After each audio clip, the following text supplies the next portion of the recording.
believe it is. Well, there we go. Hello, hello. I didn't do anything to it. Freddie? No, I know you wouldn't.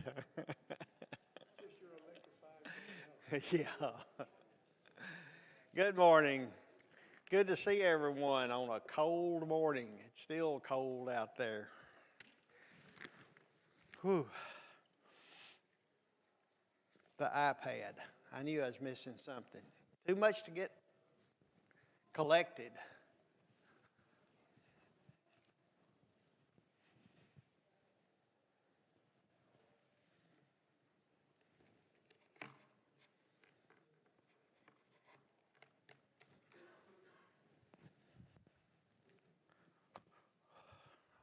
Electronics are wonderful, but chasing them down, getting them going.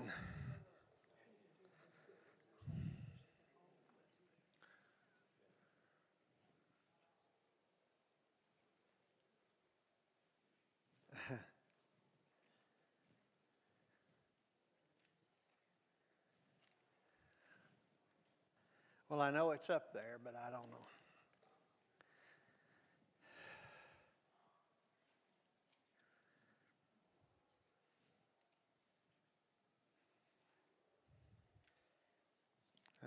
Okay, let's see.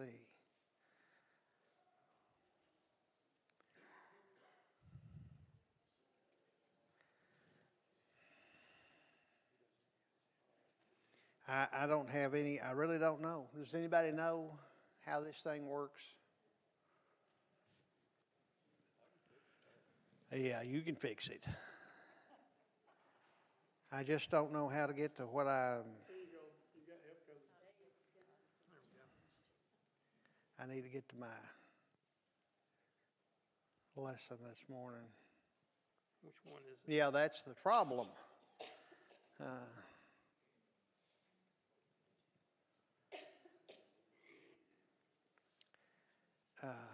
you know what? Well, she's got it up. Why is it not doing the same thing? Okay, while he's looking at that, to no avail. You get it? What'd you do? I heard the announcement, so I'm going to go ahead and send y'all an invoice for IT services. Okay. Sounds like contracting's going well here at the church, right? You're in reach of me. You better get. What's 3 seconds of time? Is this it? Uh-huh. So this will be your next one? I know how to do it. Where'd you find it? What was it? No, don't It's easy. don't This undo right it. here, this remote control, Yeah, all right. and there you go. Okay, thank you, Dave. You got it. Snowman tree, we'll pass it around one more time. Haley tells me that we have 20 families this year. And we usually give out about 12 to 14. So it seems like it's been kind of a difficult year for a lot of people, and they all have children. So I know that you've probably given, but if you see it in your heart to help out a little more, why, that'd be great. But you do as you can and as you feel like you need to do. All right, maybe we're ready to go.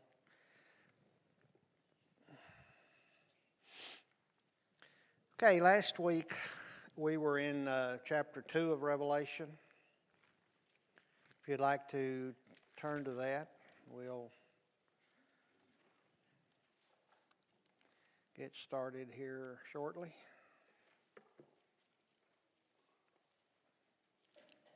I want to go back and review a little bit of what we did in chapter 2, and then we'll move on. The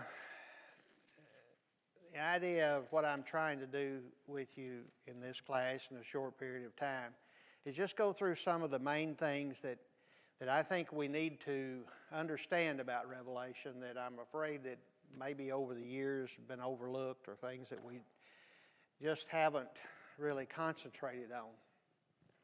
And I told you, and I may tell you this a dozen times before we finish, there are two things that has to be done, in my opinion, in order to understand the book of Revelation.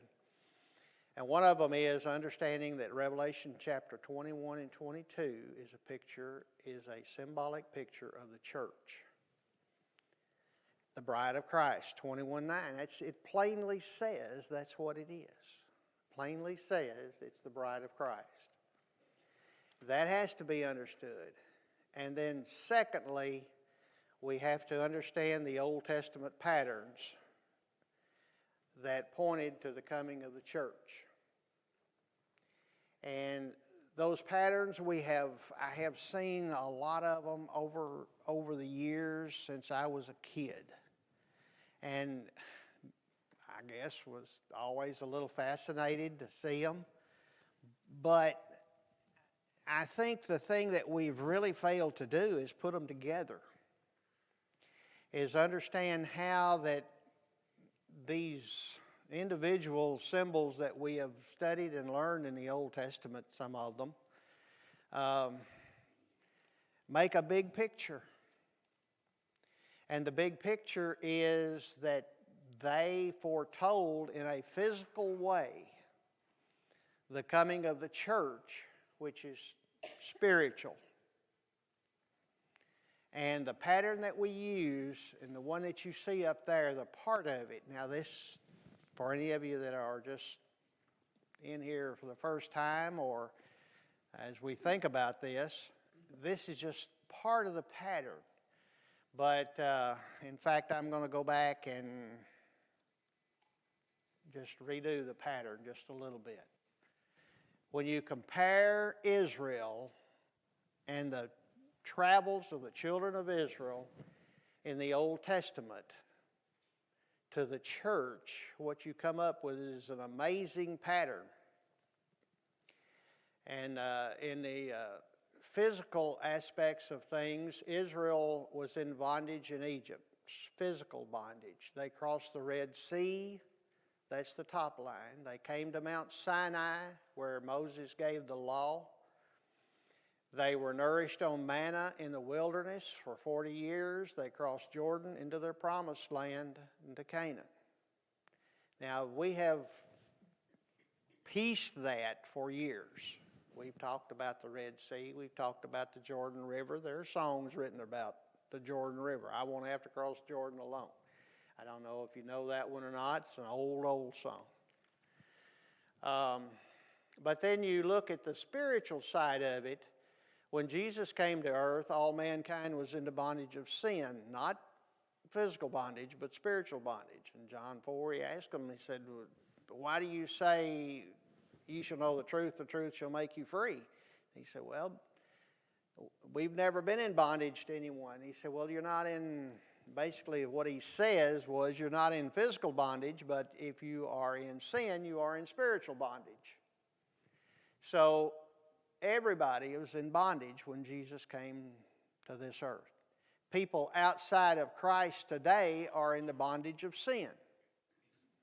And I think in today's world, we tend to forget how important the bondage of, how important it is to be out of sin. You know, sin is almost glorified in our world today. So someone who has never been baptized, never come into the church, is in the bondage of sin. Well, how do we get out of that? Well, we cross the blood of Christ. Even the name Red Sea is symbolic. The color red symbolizing blood. So when we're baptized, we go down into the water just like they did when they crossed the Red Sea. They went down into the water. They were covered with a cloud. They were totally surrounded by water. We come out on the other side free from sin. Not free from slavery, but free from sin, spiritual slavery. We come to Mount Zion, Hebrews 12:22. You're coming to Mount Zion, to the city of the living God, the heavenly Jerusalem. Christ gave us the law, and the church today then is wandering in the spiritual wilderness of this world from the time of the blood of Christ until he comes again. And we're nourished not on physical manna, but on spiritual manna, which is the Word of God. And that period of time will be until Jesus comes again, and that's when we symbolically cross our Jordan River, or until we die. and then we are taken to our promised land of heaven. Now, that is ultra important in understanding how Revelation works and how it's put together. So what we do then in chapter 2, in the first statement made to the churches, to him that overcometh, was in 2:7. Says, he that hath an ear, let him hear what the Spirit saith unto the churches. To him that overcometh will I get to eat of the tree of life. Now, if you look at the drawing, first of all, what's overcoming? John 5 says, who is he that overcometh but he that believeth that Jesus is the Son of God? You are overcome by your faith. So the overcoming we're talking about here is not a physical overcoming, is it?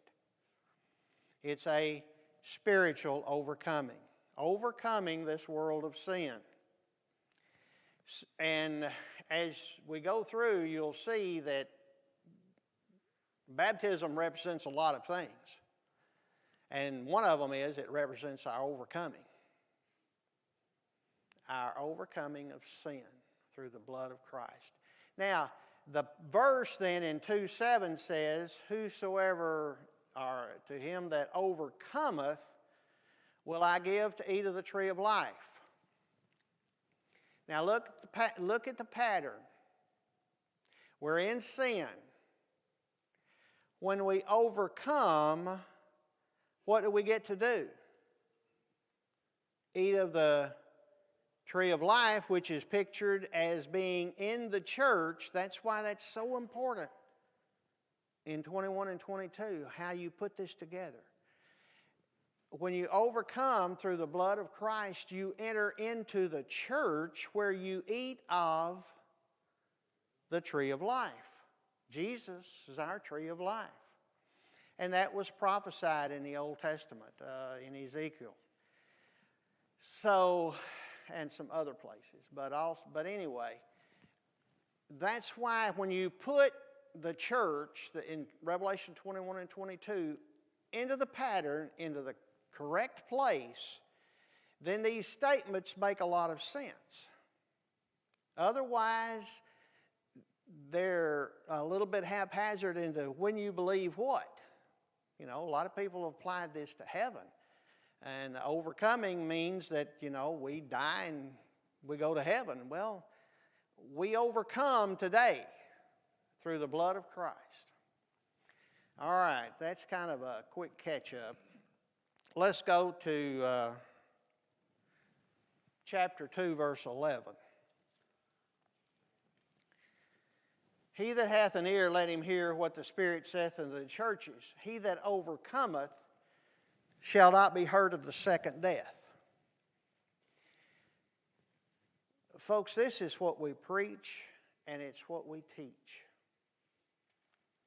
That we overcome, or we are baptized, and by that we avoid the second death. What's the second death? Hell. Okay? So when we overcome, we avoid the second death. That's precisely what the verse says. And as I mentioned briefly last week as we were closing, everyone makes a choice. If you look at the first part of that drawing here, all mankind in the bondage of sin, there's two lines.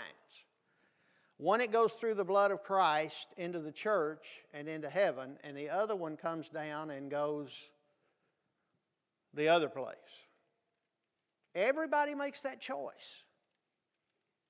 Everybody who has ever lived and is accountable to God makes that choice. Now that's what we preach, but for some reason not for some reason. It's mainly because we don't interpret 21 and 22 correctly. Okay, let's go on down then to verse 17.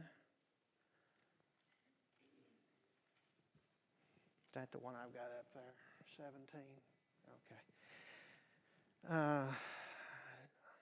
2:17. He that hath an ear, let him hear what the Spirit saith unto the churches. Now we're going to interpret this in the same way that we've done the other verses. To him that overcometh, what? Come out of the bondage of sin into the church. To him that overcometh will I give to eat of the hidden manna. Physical manna in the Old Testament was literal bread from heaven, right? Why is it called a hidden manna? Because that manna was hidden from us or from the world until when? Till Jesus died on the cross. And we'll give him a white stone.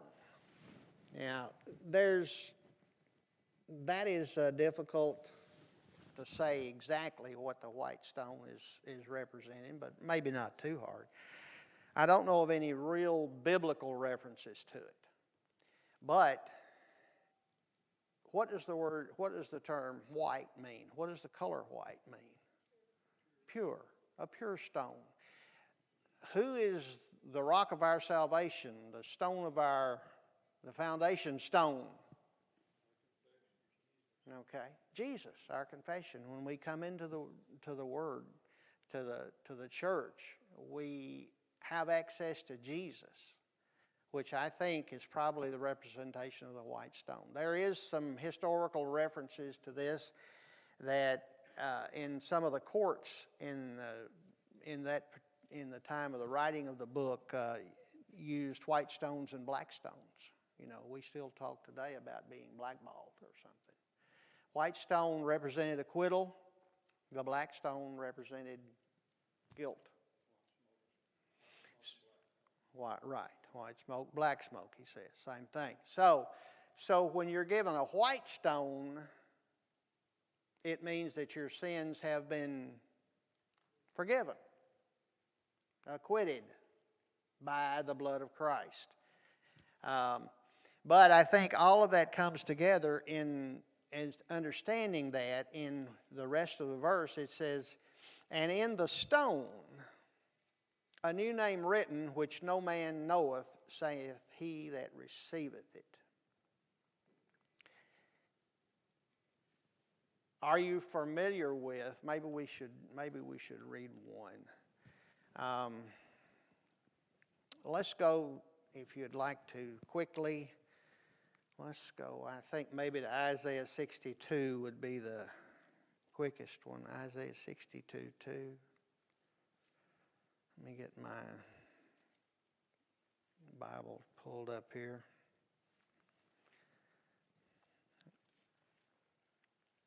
Someone have Isaiah 62:2 handy? I can get it real quick and do it I'll just do it over the microphone. Thou shalt see your righteousness, and all kings your glory. You shall be called by a new name, which the mouth of the Lord will name. Okay, all right. The Gentiles shall see thy righteousness. Now, when did that take place? All right, when Jesus came to earth, died, and the gospel was given at the house of Cornelius to the Gentiles. Okay, and that's what the verse says. And the Gentiles shall see thy righteousness, and all the kings thy glory, and thou shalt be called by a new name, which the mouth of the Lord shall name. What is the new name then? Christian, basically. Now, there are a lot of other names that could be used there. Saved, redeemed. I'm sure if we thought about it, it'd be a lot, but that just comes to mind right now. But Christians being one of them. So, the verse says then in 2:17, to him that overcometh will I give to eat of the hidden manna, the gospel, and will give him a white stone, he will be acquitted, and a new name which no man knoweth, saving him that receiveth it. Now that seems to be something that has been a little bit of, people have made almost everything out of it. But what does it mean that the new name and no man knoweth except he that receiveth it?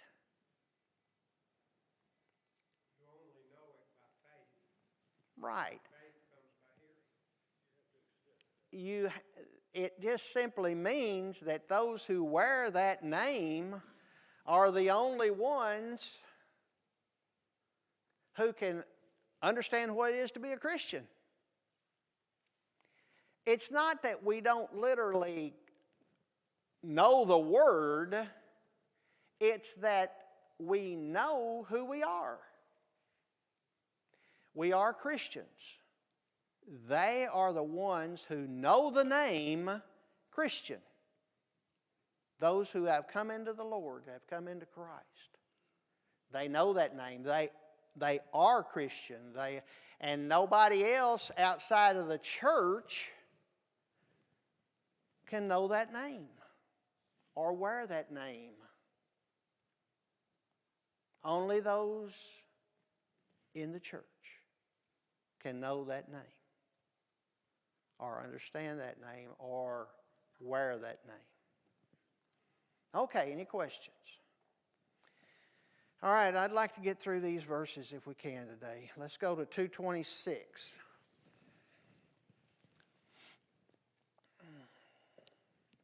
And he that overcometh and keepeth my works unto the end, him will I give power over the nations. Okay, first of all, I want you to notice the sequence in this verse, because it's not what we commonly interpret the verse. To him that overcometh. Now, if overcoming is at our death,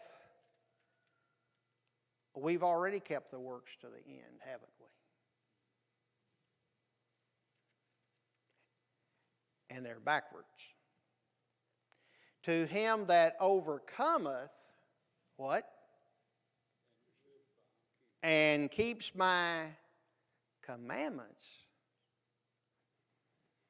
And keeps my works unto the end, him will I give power over nations.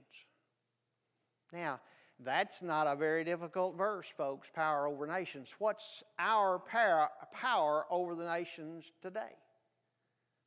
The power of God is what? It's the gospel. Romans 1:16 says, him that believeth will I give power. How does the verse, I've quoted it 1,000 times now, I can't. Romans 1:16, a verse that's quoted many, many, many, many times.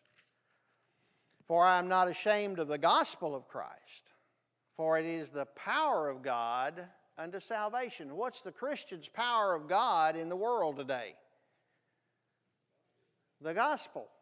Yes, come from God. The power of God unto salvation to everyone that believeth, to the Jew first and also to the Greek. So what is the Christian's power over nations? It's not some physical power, is it?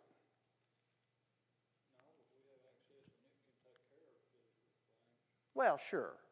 God is always in control. But the verse itself says, to him that overcometh, baptism, and keeps my works until the end, what's he going to give those people? Salvation. He's going to give them power over the nations. Now, the power, again, is the power of God unto what? It's the power to go out here and teach and overcome sin by bringing them where? Into the church. The power of God unto salvation. And then says, and he shall rule them with a rod of iron. Now, how does Jesus rule today? It calls it a rod of iron. If you'd like to look at chapter 12, verse 5, it's a little bit of a connection to make there. And we don't have time to set the stage of chapter 12, but it says in verse 5, and she brought forth a man-child who was to rule all nations with a rod of iron. And her child was caught up to God and to his throne. So who's that have to be talking about? Jesus. But he rules with a rod of iron. Now, how does he rule? Through the teachings of the gospel, just what we just talked about. And why is the gospel a rod of iron? We teach this all the time. It's all powerful. It doesn't bend. It doesn't break, does it? The rod of iron that was given on the day of Pentecost is still that same rod of iron today. It has never been bent. Now, men may pervert it, but they don't bend the gospel, do they? It stays the same, always. So he shall rule with a rod of iron, and then as the vessels shall be broken to shivers, even I received of my Father, and I will give him the morning star. Who's the morning star? And we receive him when we what? Baptism. When we overcome and come into the church, we receive the morning star. So these verses they're not hard, they're not difficult, but yet they've been somewhat overlooked and somewhat twisted, I think, over the years. Let's go to 3:5. I'm not going to make it, I don't think. 3:5 says, to him that overcometh shall be clothed in white raiment. Now, what is your spiritual clothing right now? White raiment. Why white raiment?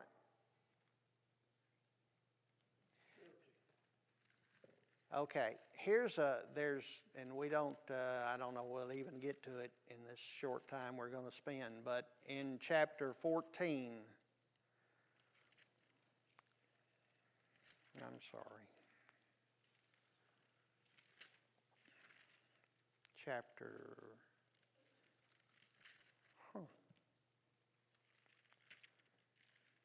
I'm getting so old I can't even remember where my reference is. Chapter 7, two different visions there. Chapter 7.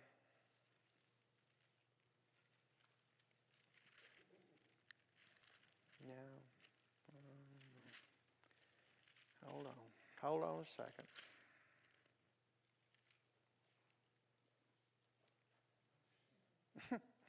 Well,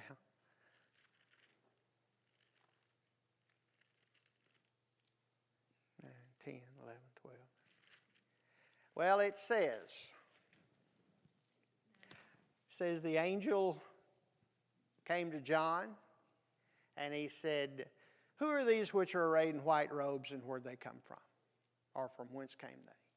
And he said, these are they which came out of great tribulation, have washed their robes and made them white in the blood of the Lamb.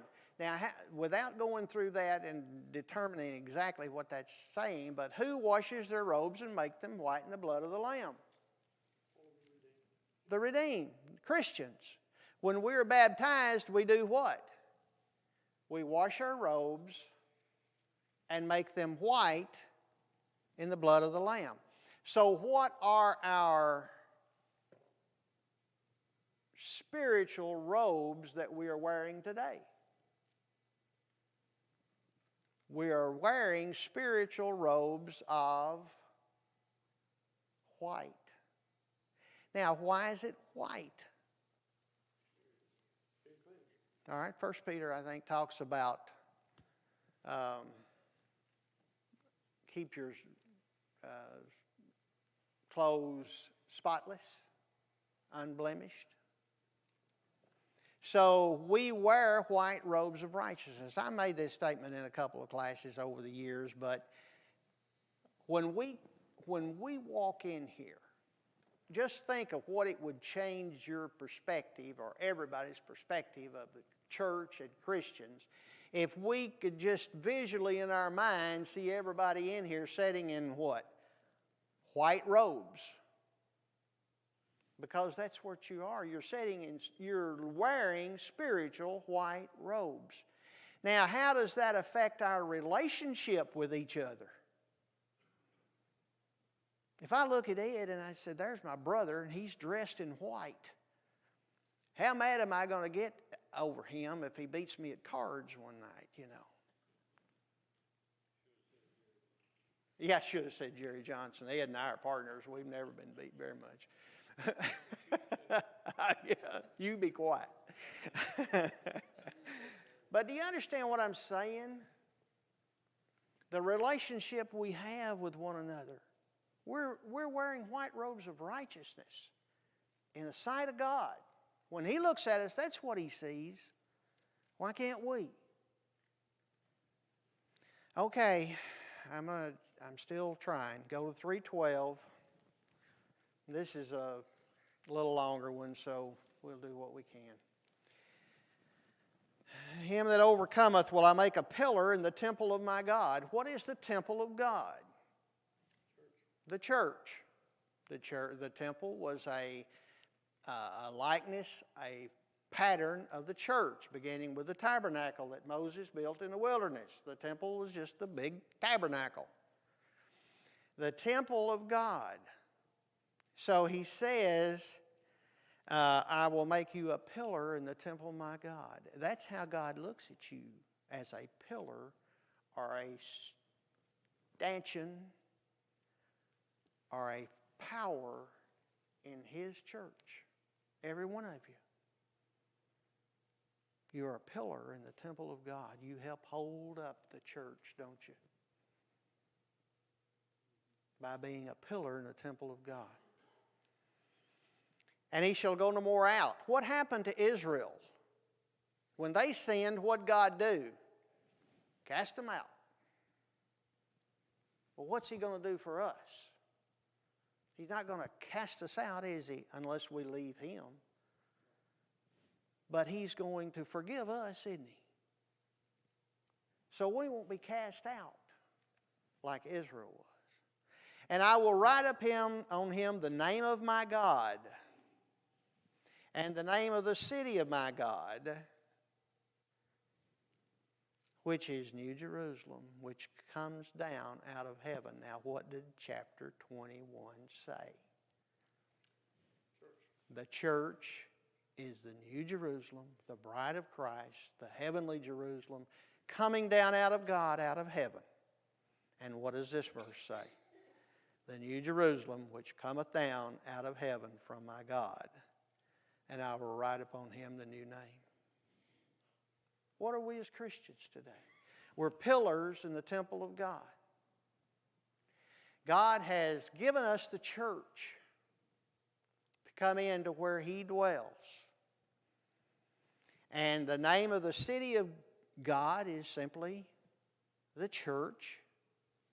Church of God, the church of Christ, the church, that name is, we're very attached to names in the world today, and we have to be, but if we identify ourselves, we have to have a name, don't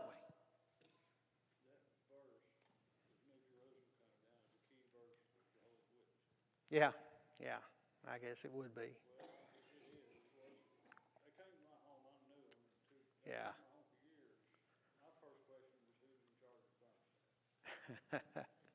Yeah. Okay, but he says here, it cometh down out of heaven from God, and I will write upon him my new name. So what's the new name that we have written on us? And that's important in other verses throughout the book, is that we have the Father's name written in our forehead. What number is written in the forehead of those who don't follow God? See the contrast? That's the contrast, is the way you do this. No, spiritually you have the Father's name written in your forehead today. It's written in your heart, in your mind, in your body, in your soul. That's who we are. It's spiritual, not physical, folks. Okay, I've already taken an extra minute here. We'll take up with the last in Laodicea next time. Thank you for your kind attention.